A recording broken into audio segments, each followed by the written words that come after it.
नमस्कार दोस्तों, rabbit farming के इस यूट्यूब चैनल में आप सभी लोगों का हार्दिक स्वागत है। हमारे एक व्यूवर्स का कमेंट आया है कि सर हमें बताएं कि हम अपने रैबिट को कौन सा हरा चारा दे सकते हैं। तो ये हरे चारे के लिए हम आपको बताना चाहेंगे।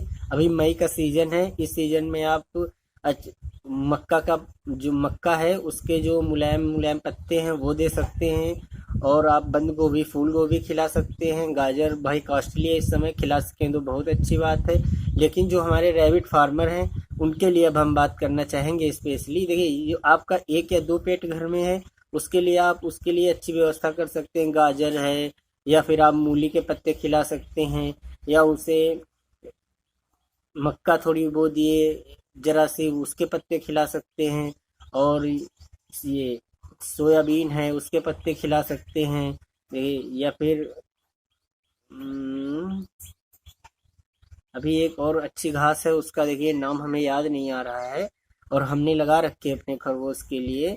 हाँ, लोबिया। देखिए लोबिया जो है उसको उसको आप बोल सकते हैं। लोबिया देखिए करीब 3 से 4 बार कटाई करा देती है आपकी, इसलिए लोबिया भी आप थोड़ी ज़्यादा क्वांटिटी में लगा सकते हैं। और फिर उसकी कटाई कर करके आप खरगोश को खिलाते रहिए। अब स्पेशली बात हम आती है हमारे रैबिट फार्मर के लिए कि रैबिट फार्मर कौन सा हरा चारा दे सकते हैं मास क्वांटिटी में। क्योंकि देखिए यहाँ पर हमारा फार्म है, पीछे देख रहे हैं हजारों की संख्या में खरगोश भरे हुए हैं। वहाँ थोड़ी बहुत जो हरा चारा है उससे काम नहीं चलता है। रैबिट फार्मिंग में कम से मिनिमम 50% जो हम है हरा चारा खिलाते हैं, और कई कई बार तो हम 60 से 70% भी खिला देते हैं। गर्मी के समय में जो रैबिट होता है वो फीड कम पसंद करता है, क्योंकि गर्मी में टेम्परेचर अधिक होने के कारण रैबिट फीड खाना कम कर देता है। ऐसी कंडीशन में जो हरा चारा है वो ज़्यादा पसंद करता है रैबिट। तो हरे चारे के लिए पर्याप्त मात्रा में हरा चारा बनाए रखने के लिए हमारी सलाह है कि जो रैबिट फार्मर किसान है वो लोबिया बो दें। करीब 2 से 3 या 4 बार, 3-4 बार कटाई आराम से करा देता है। उसी में मक्का, लोबिया और मक्का मिला के बो दें। तो एक कटाई जब होगी तो मक्का लोबिया साथ कट जाएगा, दूसरी कटाई में फिर मक्का लोबिया साथ कटेगा, तीसरी कटाई में मक्का खत्म हो जाएगा। फिर आप सिर्फ लोबिया काट सकते हैं।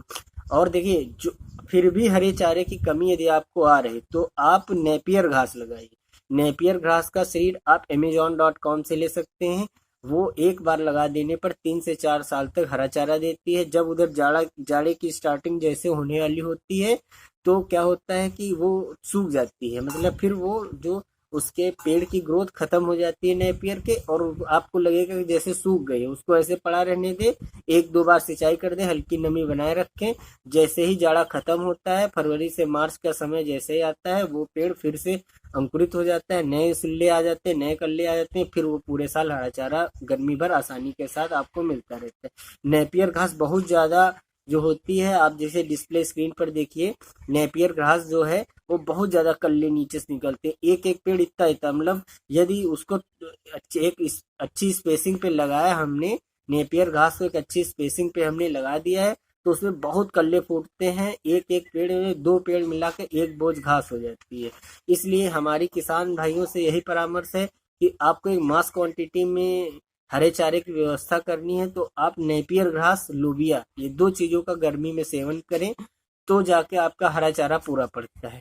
वैसे आप मक्का खिला सकते हैं, लोबिया की हरी घास खिला सकते हैं, और बंद गोभी, फूल गोभी, और बहुत सारे हमारे मित्र हैं जिनके घर के पास मंडियां हैं। तो आप सुबह चले जाइए, फूल गोभी, बंद गोभी के बहुत सारे जो पत्ते हैं वो मिल जाते हैं। 10 रुपये, 5 रुपये बोरे। एक किसान जो बेचने आता है उसे एक बोरा दे दिए, 10-5 रुपये दे दिए, आप उसने भर के आपको दे दिया। या आप अपने साथ एक आदमी ले जाइए, आप स्वयं चले जाइए। 1-2 बोरी जो वहाँ पर वो तोड़ के लोग डाल देते हैं, बंद गोभी, फूल गोभी के चारों तरफ जो पत्ते लगे होते हैं उन्हें आप ले आइए। इस तरीके से आप हरे चारे को मेंटेन रखिए। देखिए, सुबह के टाइम जो हम देते हैं, सुबह के टाइम हम देते हैं फीड, और शाम के टाइम हम देते हैं हरा चारा। उससे क्या होता है, शाम के टाइम जानवर दिन भर की गर्मी से थका होता है, शाम में थोड़ा हरा चारा खा लेता है, और रात में वो हरा चारा भी खत्म कर देता है और फीड भी खत्म कर देता है। इसलिए जब हम सुबह आते हैं फार्म में तो रात में यही लगता है कि जैसे सारी रात खरगोश हमारा खाता ही रहा। इसलिए वो रात में सब कुछ खत्म कर देता है अपना। जब जो रैबिट की एक खास आदत है, जब भी टेम्परेचर ज़्यादा होगा वो खाना कम बंद कर देगा, कम कर देगा। मतलब दिन में बहुत कम गर्मी में के समय खाता है खरगोश, इसीलिए थोड़ा वेट भी कम गेन होता है गर्मी में। क्योंकि खरगोश जब दिन भर खाता नहीं है तो थोड़ा एनर्जी वीकनेस आ जाती है, थोड़ा टेम्परेचर वार्म रहता है। अभी एक अगला वीडियो हम बना के देंगे आपको कि आपको अपने रैबिट फार्म में किस तरह टेम्परेचर मेंटेन करना है, गर्मी का समय आ गया है। और जिन लोगों के घर में है खरगोश, उसे कोशिश करिए 20 से 25 डिग्री के टेम्परेचर पर रखिए, यदि आपके यहाँ एसी वेसी है, या फिर एक उसके पास कूलर या फैन की व्यवस्था कर दें। और फैन लगाने से पहले ये ध्यान रखिए कि वो गर्म हवा मत फेंके, ऐसी जगह मत रख दे कि वो गर्म हवा फेंकता रहे और आपके खरगोश को लू लग जाए और सारी बीमारियां हो जाए, कमजोर हो जाए। इसलिए हमारे आप लोगों से यही हम उम्मीद करते हैं आप लोगों से कि हमारे द्वारा बताई गई जानकारी से आप लोग और आप लोगों को हेल्प मिलेगी। और यदि आपकी कोई समस्या है अपने भाई को कमेंट करिए, ये चैनल आपके भाई का है।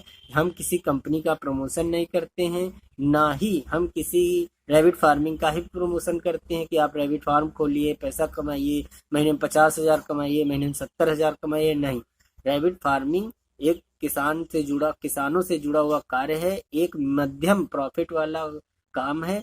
इसमें आप बड़े बड़े झांसे मत आइए कि आप 1,50,000 70,000 रुपये महीना कमाएंगे। जी नहीं, 20,000 से लेके 35,000 रुपये महीने तक कमा सकते हैं, तब जब आपकी कंपनी समय से माल उठाएगी तब। लेकिन आज का हमारा टॉपिक है वो हरे चारे पर है, और हरा चारा हमने आपको बता दिया है। अभी सीजन चल रहा है, सारे किसान भाई जो हैं अमेजोन से अभी देखिए आज 3 मई का समय, आज 4 मई है, इसलिए अमेजोन से बड़ी आसानी के साथ आप नेपियर घास का बीज ऑर्डर कर सकते हैं। अभी तक अमेजोन पर अनअवेलेबल था लॉकडाउन के कारण, अब लॉकडाउन में थोड़ी छूट दे दी गई है, ऑनलाइन डिलीवरी या ऑनलाइन शॉपिंग साइटों को भी खोल दिया गया है। इसलिए आप आसानी के साथ amazon.com से नेपियर घास का सीड खरीद लीजिए और लोबिया बो दीजिए। उसे आराम से 3 से 4 बार कटाई आसानी से साथ हो सकती है। और आप सभी लोगों को हमारी तरफ से ढेर सारी शुभकामनाएं। आपका फार्म अच्छे से चले, कोई समस्या है अपने भाई को बताइए, हम अपनी तरफ से जो हम इस्तेमाल करते हैं उन परेशानियों के लिए उसका एक वीडियो बना के आपसे शेयर करेंगे। Thank you.